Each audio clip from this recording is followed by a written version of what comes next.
School నుండి రాగానే first అడిగే మాట మమ్మీ ఈరోజు స్నాక్స్ ఏంటి అని. అందుకే వారు రాకముందే స్నాక్స్ అయితే రెడీ చేసి పెడుతున్నాను.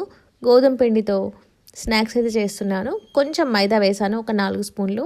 మైదా వేస్తేనే క్రిస్పీగా వస్తాయండి. కొద్దిగా ఆయిల్, ఇట్లా వాము, కలోంజీ ఇవన్నీ వేసి ఇట్లా పిండి అయితే రెడీ చేసుకొని పెట్టుకున్నాను. స్టఫింగ్ కోసం బంగాళదుంపలను ఉడికించుకొని స్టఫింగ్ కూడా రెడీ చేసుకున్నాను. కొద్దిగా కొత్తిమీర వేసాను. ఉంటే పెప్పర్ పౌడర్, నిమ్మరసం ఇట్లా వేసుకుంటే స్టఫింగ్ ఇంకా రుచికరంగా ఉంటుంది. ఇట్లా బాల్స్ అయితే చేసుకొని ఇట్లా కట్స్ అయితే పెట్టుకొని ఇట్లా ఫోల్డింగ్ చేసుకొని సమోసా అయితే రెడీ చేస్తున్నాను. ఇందులోకి ఇప్పుడు మనం రెడీ చేసుకొని పెట్టుకున్న స్టఫింగ్ అయితే ఇట్లా వేసుకొని వీటన్నింటిని ఆయిల్లో ఫ్రై చేసుకుంటే టేస్టీగా కరకరలాడే సమోసాలు అయితే రెడీ అవుతాయండి. టేస్టీగా చాలా బాగుంటాయి.